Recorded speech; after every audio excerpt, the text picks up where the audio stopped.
What if I told you that the difference between a brain suffering from severe cognitive decline and a healthy, vibrant brain might just come down to, well, to the physical angle of your pillow at night? Right?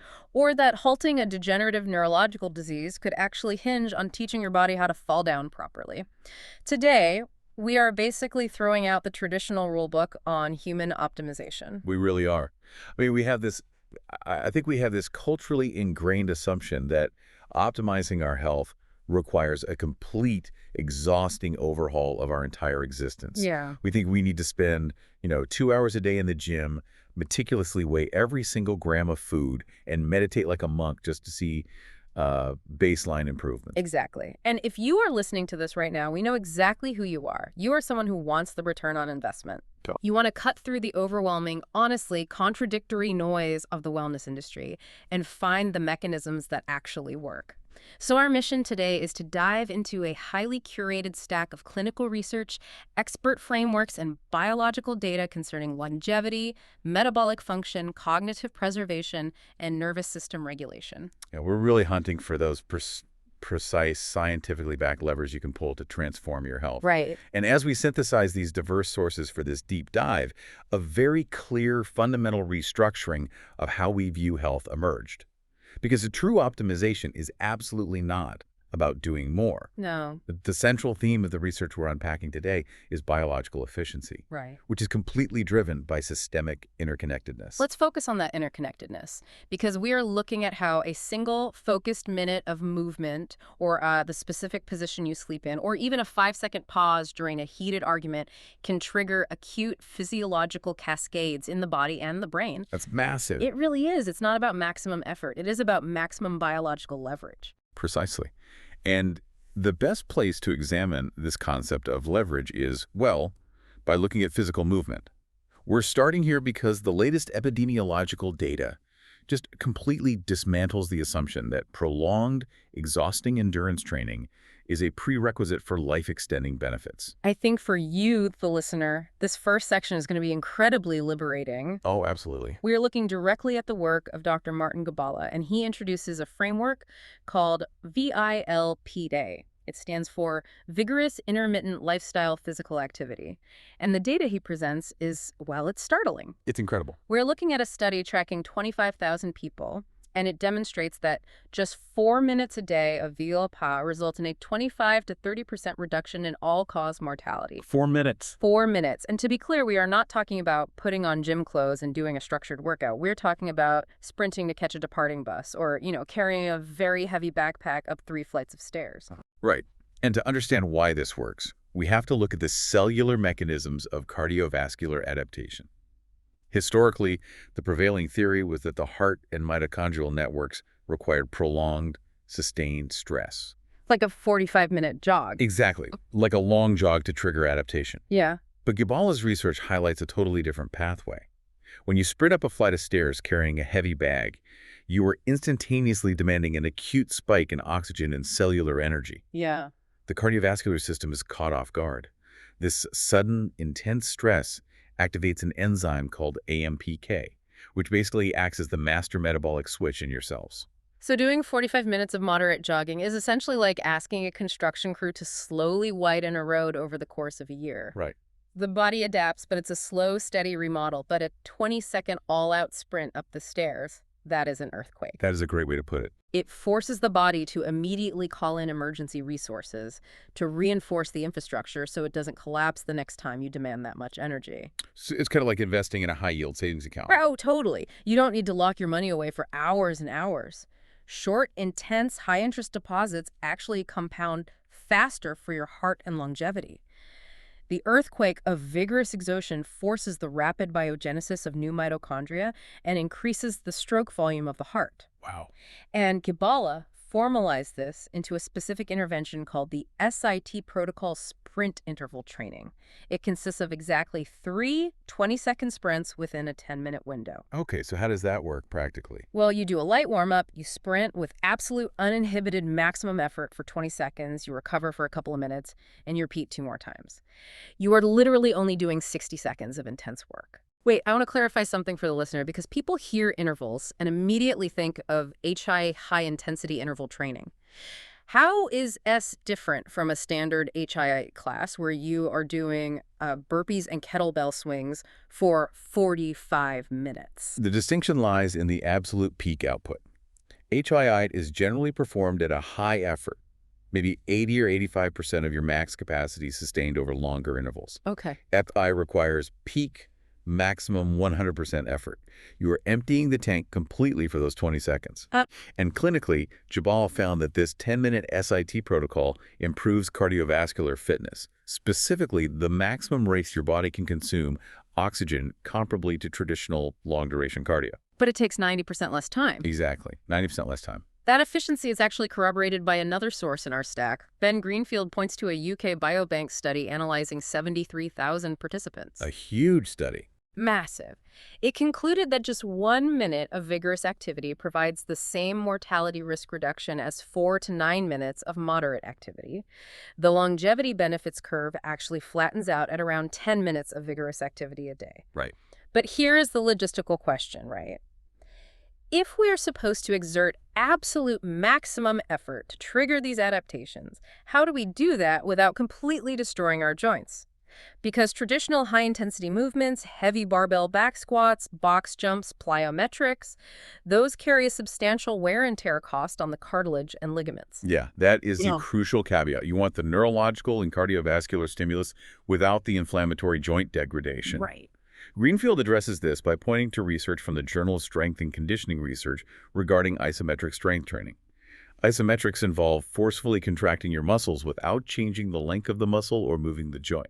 So like lowering yourself into a squat position and just holding it there, motionless against gravity. Exactly. Or pushing as hard as you can against an immovable object, like a door frame. The research demonstrates that holding these maximal isometric contractions for 3 or more seconds over 10 to 20 repetitions substantially improves running economy and joint angle-specific strength. Okay. But more interestingly, it increases tendon stiffness. Stiffness. That sounds like a negative outcome. I mean, we usually want to be flexible, right? Yeah, normally you'd think so. But in the context of tendons, stiffness is highly desirable. A stiff tendon acts like a tightly coiled metallic spring. When your foot strikes the ground, a stiff Achilles tendon absorbs that kinetic energy and snaps back, propelling you forward with zero wasted energy. If your tendons are too compliant or, stretchy, they leak that kinetic energy and your muscles have to work harder to compensate. That makes perfect sense. Right. Isometric holds realign the collagen matrix in the tendons, building that coiled spring effect. And because the joint isn't moving through a loaded range of motion, you bypass the structural micro-tearing of the actin and myosin filaments in the muscle fibers. You get the fierce motor unit recruitment from the nervous system without the severe delayed onset muscle soreness or joint jarring. That is brilliant. You're giving the nervous system the signal to recruit maximum muscle fibers without actually grinding the joint surfaces together. Exactly. And speaking of the nervous system, this brings us to one of the most compelling stories in our research.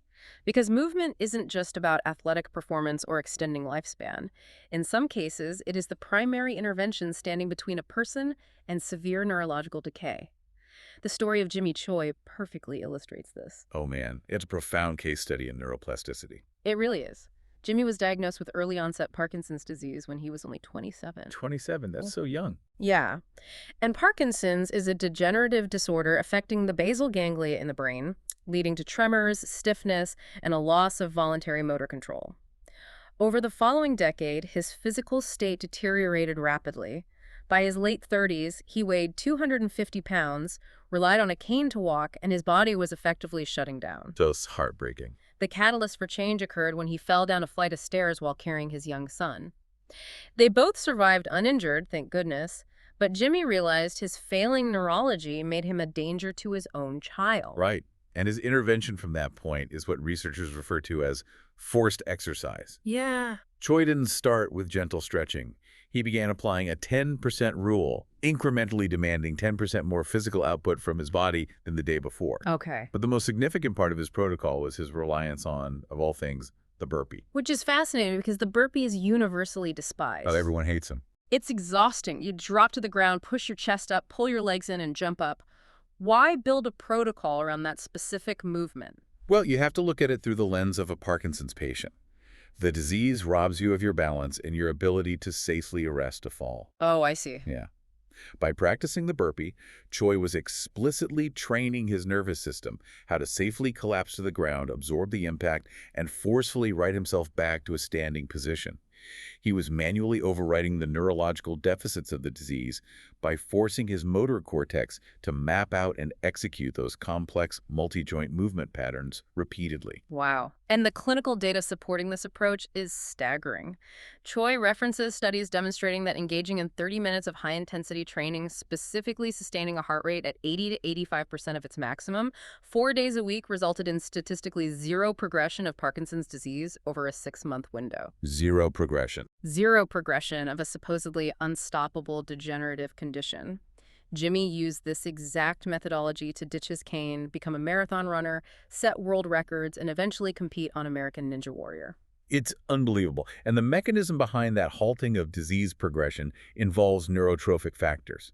When you push your cardiovascular system to that 85% threshold, the physical stress induces the release of a protein called BDNF, brain-derived neurotrophic factor. Which does what exactly? BDNF facilitates synaptogenesis, which is the creation of new neural connections, and it heavily protects existing neurons from cell death. By demanding that much physical output, Choi's environment was basically signaling to his biology that survival required optimal neurological maintenance. The brain flooded itself with protective proteins to meet the physical demand. That is an incredible testament to the adaptive capacity of the human body. But as we pivot into the metabolic engine, our sources make it abundantly clear that you cannot outtrain a breaking biological system if the hormonal environment is fundamentally hostile. We undergo systemic hormonal shifts where movement alone cannot compensate, particularly regarding how we partition muscle and fat. This becomes acutely evident when examining the hormonal transition of menopause. Dr. Bill Campbell references data from the SWAN study, the study of women's health across the nation. Okay. The physiological changes documented in the years immediately surrounding the menopause transition are stark. Due to the rapid decline in estrogen, fat gain essentially doubles, while lean muscle mass experiences a concurrent rapid decline. Double the fat gain. Yeah, because estrogen is not just a reproductive hormone, it plays a critical role in insulin sensitivity and muscle protein synthesis. When it drops, the body's ability to utilize glucose efficiently plummets, and muscle tissue becomes highly resistant to growth signals. So the standard advice given to middle-aged women, just eat less and run on the treadmill more, is biologically flawed. It is entirely counterproductive. No. Severe caloric deficits elevate cortisol, a stress hormone that further breaks down muscle tissue for quick energy. This is where Karen Martell's clinical approach shifts the paradigm. Instead of starvation diets, she advocates for a substantial increase in dietary protein, combined with heavy resistance training to manually force muscle protein synthesis. Furthermore, the clinical trials indicate that hormone replacement therapy, specifically the reintroduction of estradiol, substantially increases lean muscle mass and reduces adipose tissue in early postmenopausal women compared to a placebo. Right. The hormone acts as the foundational signaling molecule. Without it, the muscle tissue simply cannot decipher the growth signals from the exercise. Okay, I have to step in and push back here. Go for it. Because we are talking about protein and caloric intake, and there is a deeply ingrained belief in the calories in, calories out thermodynamic model. Right. But our deep dive includes research from Dr. Jose Antonio that seems to break the laws of physics. Oh, the protein overfeeding study. Yes. He conducted clinical trials on protein overfeeding, where subjects consumed an astronomical 3 to 4.4 grams of protein per kilogram of body weight for 8 weeks. That put them into a surplus of hundreds of extra calories every single day. Yeah. If thermodynamics dictates that a caloric surplus equals fat gain, how is it possible that Antonio's subjects ate that much extra food for 2 months and did not gain fat? And honestly, is that going to ruin their kidneys? Let's address the kidney concern first, because that always comes up. Yeah. The data shows that in healthy individuals without pre-existing renal disease, the kidneys easily adapt to the increased nitrogen excretion required by high protein intake. There was no renal damage observed. Okay, good to know. Now, regarding the thermodynamic paradox, it really exposes a fundamental physiological oversight in treating the human body like a closed-system bomb calorimeter. A calorie of protein simply does not behave identically to a calorie of refined carbohydrate. Because of how it's processed. Precisely. The first factor is the thermic effect of food. Your body must expend a substantial amount of energy just to cleave the peptide bonds and metabolize amino acids. You burn up to 30% of the calories in a gram of protein simply digesting it, compared to perhaps 5% for dietary fat. Wow, 30%. Yeah. The second factor is hormonal satiety. High protein intake triggers the aggressive release of satiety hormones like GLP-1 and PYY in the gut. Antonio's subjects were instructed to overfeed, but the protein satiated them so thoroughly that they subconsciously reduced their intake of other macronutrients. So they were physically too full to overeat carbohydrates and fats. Yes. And finally, because they were concurrently weight training, the metabolic environment prioritized the activation of the MTR pathway, which partitions those incoming amino acids toward building lean muscle tissue rather than storing them in adipocytes or fat cells. In fact, some subjects lost body fat despite the caloric surplus. That's amazing. We see this exact mechanism leveraged in Vanessa Spina's protocol. She utilizes protein-sparing modified fasts, or PSMF, 3 days a week. By pushing protein intake exceptionally high while dropping dietary fats and carbohydrates to near zero, she efficiently lost 14 pounds of pure body fat while preserving 100% of her lean muscle mass. 14 pounds of fat. Yeah, and no muscle lost. The high protein signals to the body, we are not starving, preserve the muscle, while the severe energy deficit forces the oxidation of stored body fat. That distinction between the source of the calorie changing the metabolic signal is crucial. But, if we are fixing what we eat, we also have to confront why we eat. Absolutely. Dr. Jason Fung is a prominent voice in our research, and he argues that traditional calorie restriction fails precisely because it ignores the neurobiology of hunger. He categorizes hunger into 3 distinct psychological and hormonal drivers. Fung's framework is vital for understanding what modern medicine terms food noise. The first category is homeostatic hunger.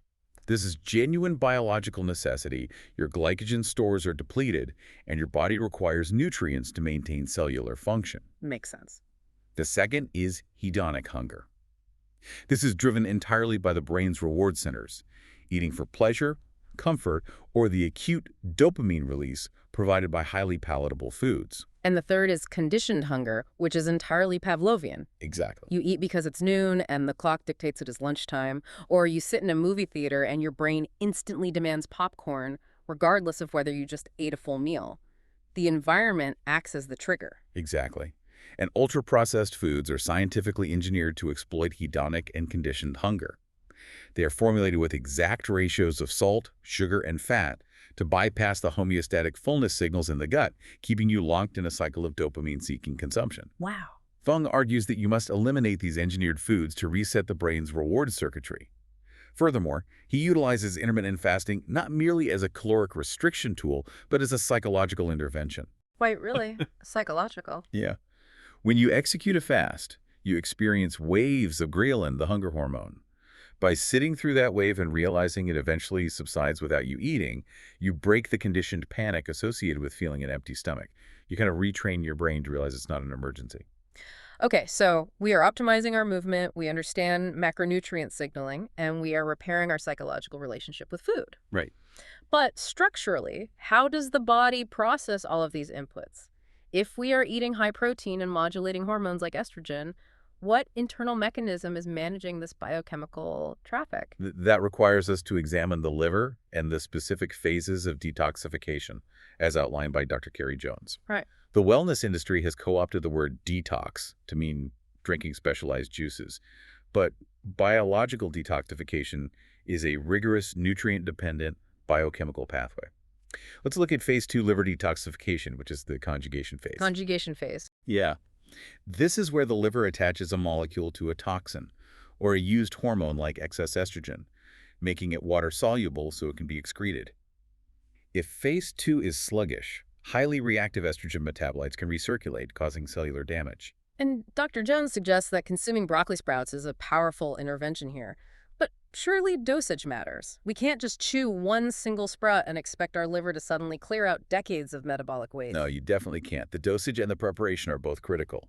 Broccoli sprouts contain a precursor compound that, when physically crushed by the act of chewing, mixes with an enzyme to create sulforaphane. Ah, sulforaphane. Yes, sulforaphane is a potent activator of the NRF2 pathway in our cells, which regulates the expression of over 200 distinct antioxidant and detoxification genes.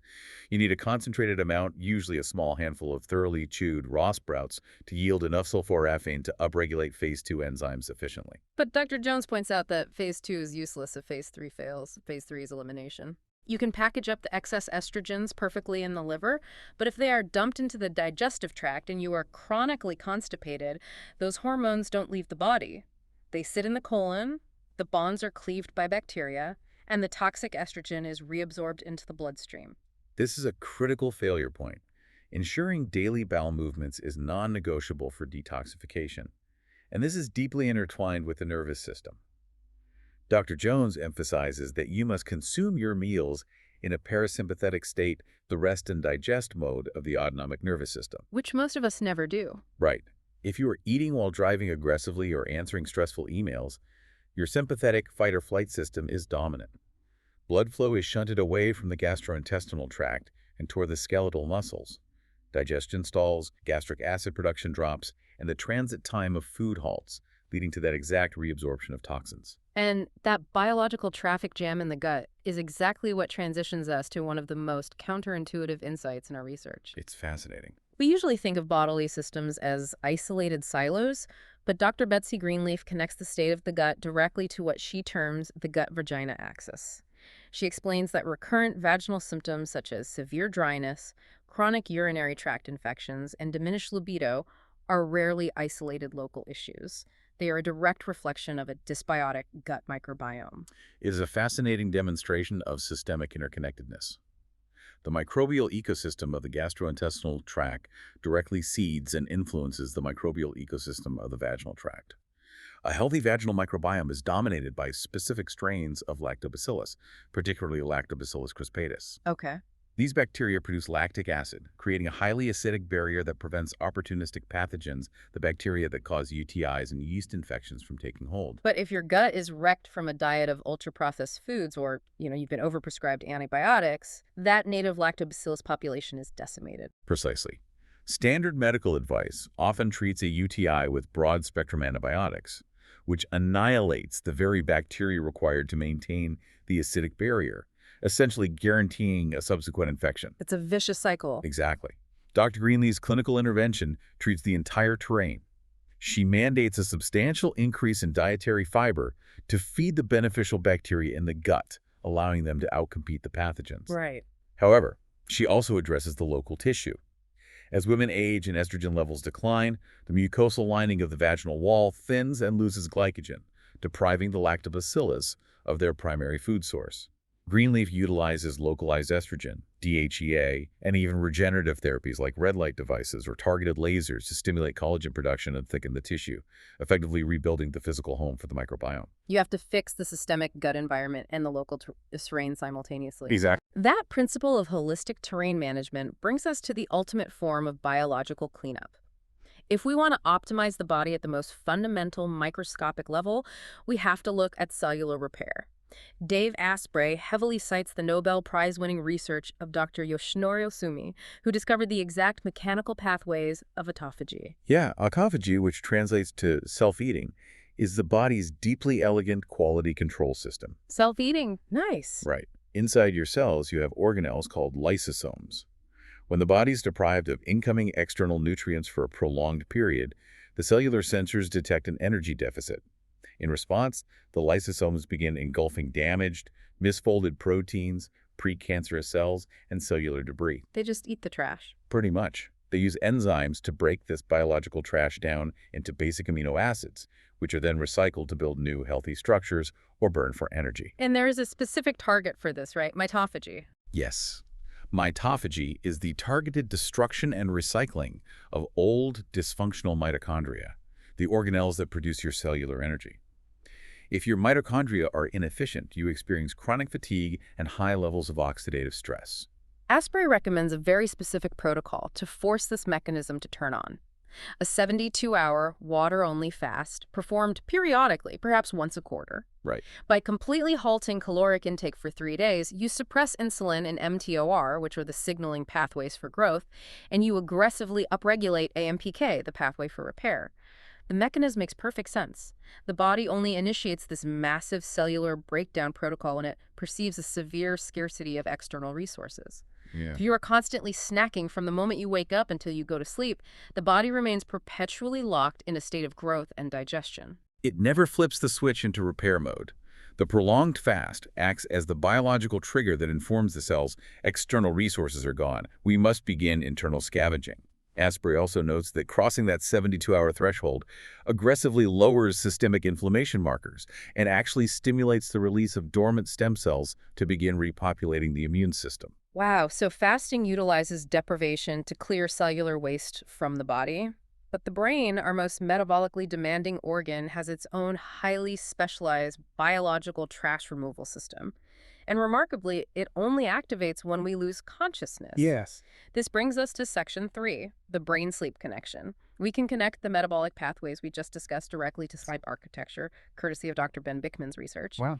We often view sleep as a passive state of rest, but Bickman illustrates that it is a highly active metabolic regulator. He demonstrates that fragmented or restricted sleep immediately alters your hunger hormones. Wait, immediately. Yes, immediately. When you are sleep deprived, the neuroendocrine system misfires.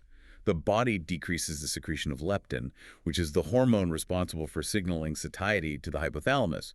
Simultaneously, it increases the secretion of ghrelin, the primary hunger hormone. Okay. But most fascinating is the effect on the brain's reward circuitry. Lack of sleep elevates the concentration of endogenous circulating endocannabinoids. Endocannabinoids, as in the same receptor system targeted by cannabis. Exactly the same receptors. Therefore, poor sleep induces a biological state nearly identical to the munchies. Your prefrontal cortex's impulse control is diminished, and your brain explicitly craves highly palatable, calorie-dense, ultra-processed foods because it is desperately seeking a rapid influx of glucose to compensate for the profound lack of restorative energy. Which explains why, on 4 hours of sleep, I have zero desire for a nutrient-dense salad, but an uncontrollable urge for a pastry. The biology is overriding the logic. Precisely. And Beckman emphasizes that the timing of sleep dictates the hormonal repair. The body naturally prioritizes slow-wave, deep sleep during the early phases of the night, specifically the window between 11 p.m. and 3 a.m. Okay. This deep sleep stage is required to downregulate sympathetic tone and reset that specific hormone cascade. If your bedtime is 2 a.m., you are truncating the most metabolically restorative phase of sleep, placing you at a hormonal disadvantage for the entire subsequent day. So sleep regulates the metabolic software. But our sources go much deeper into the physical hardware of the sleeping brain. Dr. Matthew Walker cites groundbreaking research by neuroscientist Macon Nittergaard regarding the physical posture we adopt during sleep. Nittergaard's discovery of the glymphatic system fundamentally changed neuroscience. During waking hours, as your neurons continuously fire, they generate metabolic byproducts, most notably a sticky protein called beta-amyloid. The accumulation of beta-amyloid plaques is a primary pathological hallmark of Alzheimer's disease. Right. For decades, it was a mystery how the brain cleared this debris, as it lacks the lymphatic vessels found in the rest of the body.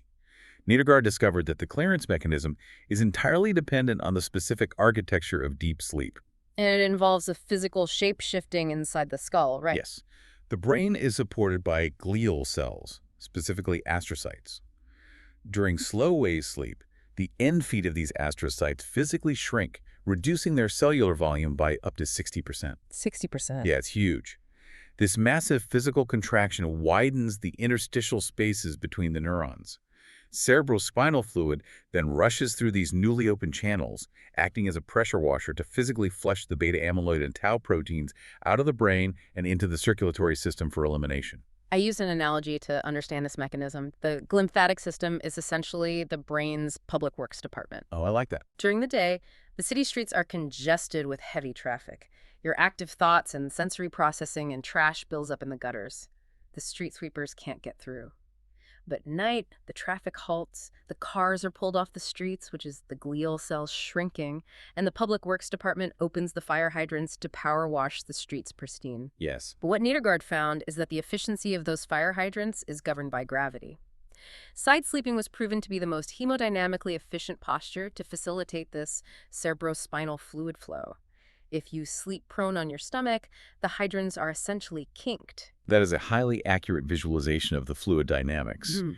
And adding another layer of physical optimization, Walker notes a study on glaucoma, a condition characterized by dangerous pressure buildup in the optic nerve. Oh, wow. Yeah, the research demonstrated that elevating the head of the bed by just 20 degrees utilizes gravity to physically drain fluid away from the cranium, reducing nighttime intraocular pressure by 9%. A 20-degree tilt and sleeping on your side to physically drain the brain of Alzheimer's plaques, it is pure mechanical leverage. Exactly. But if we want to proactively build cognitive reserve, we look to Dr. Tommy Wood. He states that a staggering 45 to 70% of dementia cases may actually be preventable through lifestyle interventions. He organizes this into the 3S framework.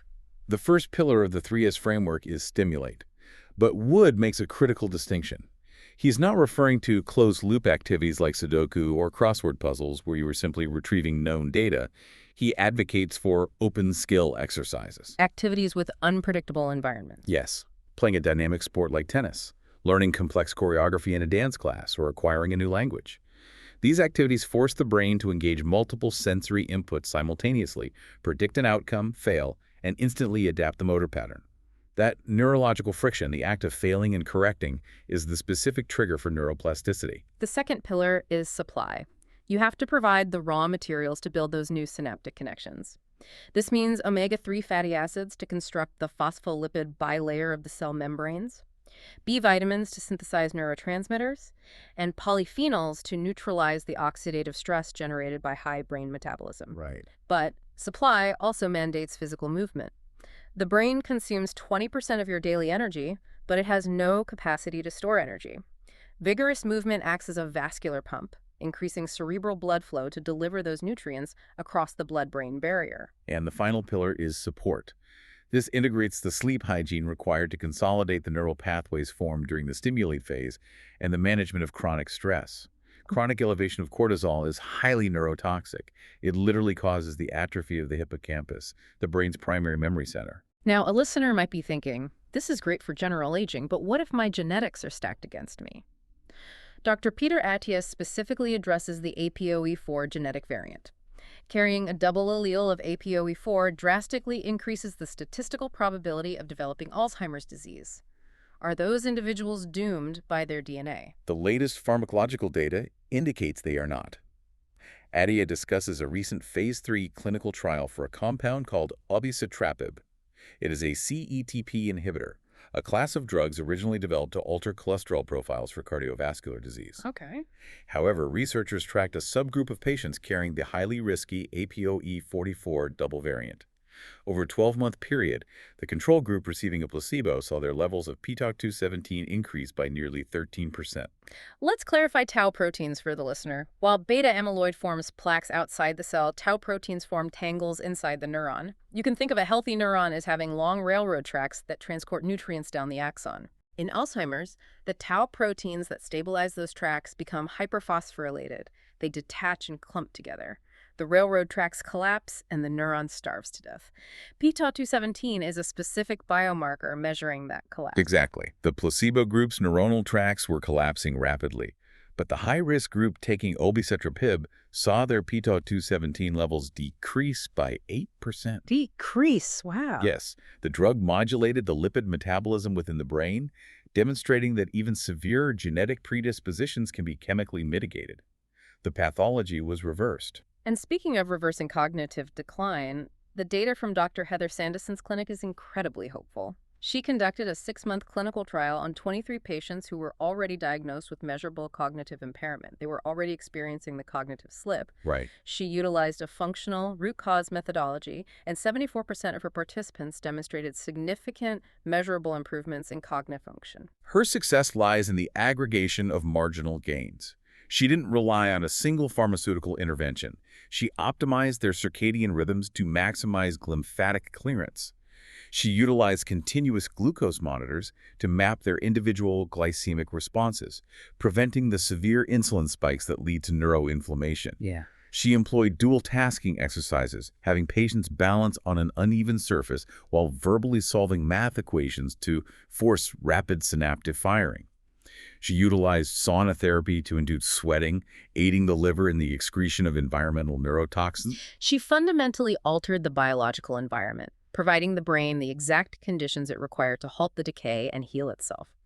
And her inclusion of aggressive stress management provides the perfect causal transition to our final section, rewiring the nervous system. This is so critical. Because you can meticulously execute a 4-minute VLBA sprint, chew the exact dosage of broccoli sprouts to yield sulforaphane, and sleep flawlessly on your side. But if your autonomic nervous system is locked in a state of perceived existential threat, your biology will still systematically dismantle itself. That is the biological ultimate truth. The nervous system governs every downstream mechanism we have discussed. And this is where Dr. Amy Apigian's clinical work on unresolved trauma is foundational. Okay. Culturally, we categorize trauma as a purely psychological phenomenon, a distressing memory relegated to the mind. Dr. Apigian illustrates that trauma is a deeply physiological state. It functions as a biological emergency brake on the autonomic nervous system. When trauma is unresolved, the nervous system loses its flexibility. It becomes trapped in a chronic state of sympathetic overdrive, the fight-or-flight response, or it drops into dorsal vagal shutdown, which is the freeze response. Right. And the physical manifestation of this is severe. If the primitive brain believes a predator is constantly present, it deprioritizes any biological function not immediately required for survival. It halts the production of stomach acid, leading to severe gastrointestinal distress and dysbiosis. It suppresses the immune system, leading to mysterious autoimmune flare-ups and crippling, unexplainable fatigue. Your body will not invest energy in digesting food or repairing cells if it believes it is about to die. Apigian's intervention is a 21-day somatic healing program focused not on talk therapy, but on physiological safety. Participants in her clinical cohorts demonstrated a 60% increase in a felt sense of safety within just 3 weeks, which cascades into normalized digestion, deeper slow-wave sleep, and vastly reduced systemic anxiety. But I need to ask a highly logistical question regarding her methodology. Her protocol heavily relies on somatic tracking and actively shifting physical posture, instructing patients to sit up straight, expand their chest, and pull their shoulders back. Yes. From a scientific standpoint, can simply changing the physical angle of your spine override deeply embedded, neurologically hardwired psychological trauma? It sounds reductive, but it is firmly grounded in the neurobiology of the vagus nerve and proprioceptive feedback. We traditionally view the brain-body connection as top-down. The brain perceives a threat and tells the body to brace. But the communication is bidirectional. Bidirectional. Yes. 80% of the fibers in the vagus nerve are afferent inference, meaning they carry data from the physical body up to the brain. When a mammal is traumatized or frightened, the instinctual physical response is to curl inward into a flexed fetal position to protect the soft visceral organs of the abdomen and the throat. A protective crouch. Exactly. If you chronically maintain a slumped, rounded shoulder posture, the proprioceptors in your muscles and fascia are continuously firing afferent signals up the vagus nerve to the amygdala reporting, "We are holding a defensive posture. Therefore, a threat must still be present in the environment." Oh, wow. The brain maintains the stress chemistry because the body is telling it to. By consciously and forcefully sitting up straight, expanding the diaphragm, and pulling the shoulders back, you reverse engineer the neural loop. That's amazing. You physically adopt the posture of a creature that is safe and dominant. The afferent signal traveling to the brain changes to the vital organs are exposed and the musculature is relaxed. The threat has passed. You are manually utilizing your musculoskeletal system to signal safety to the primitive survival centers of the brain.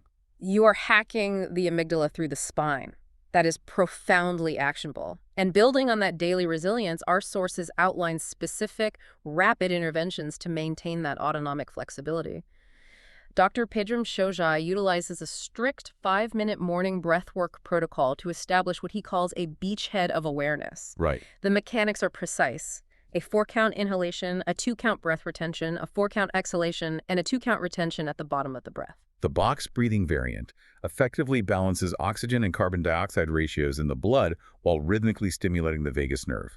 And Dr. Dave Rabin layers a cognitive framework over this physiological baseline with a 60-second daily routine. Upon waking and immediately before sleep, he requires patients to physically write down the 4 pillars of self-trust.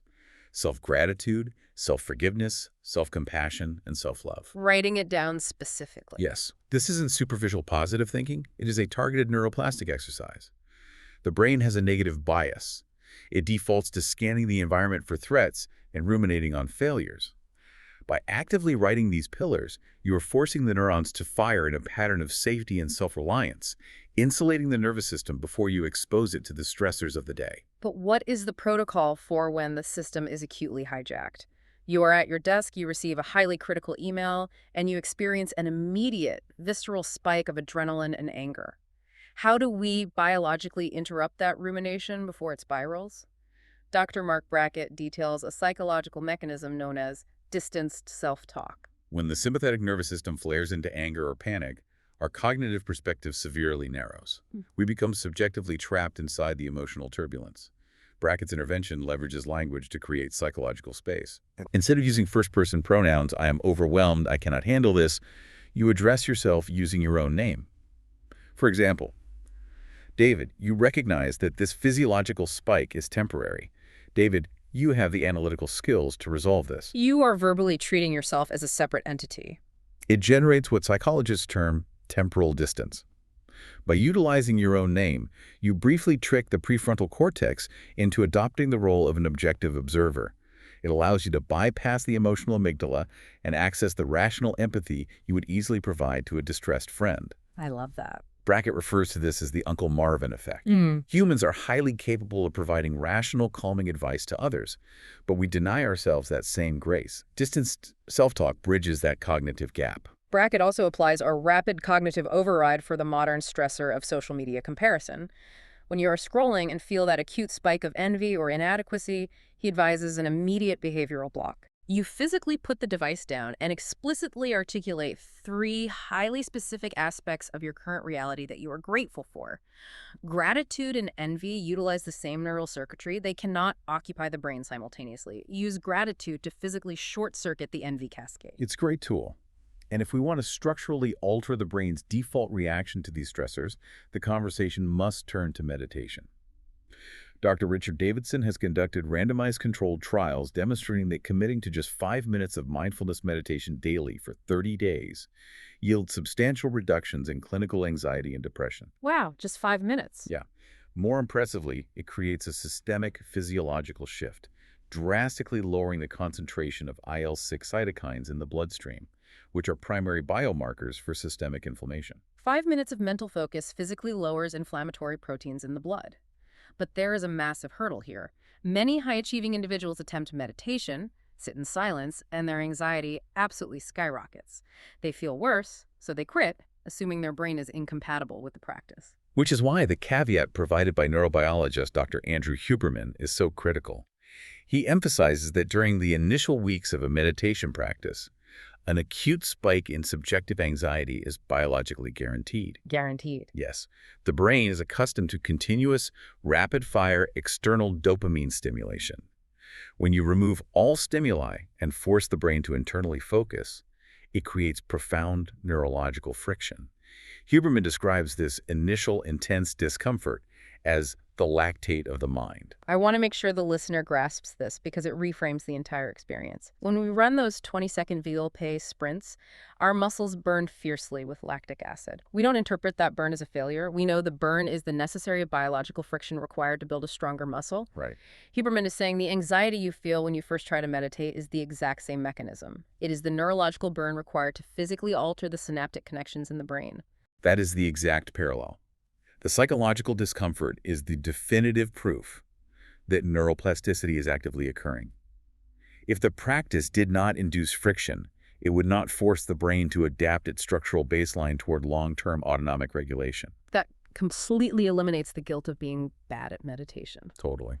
Finally, we have to address how we regulate our biology in the presence of others, because relational conflict is one of the most potent triggers of autonomic dysregulation. Communication expert Jefferson Fisher outlines a de-escalation technique that utilizes pure physiological pacing.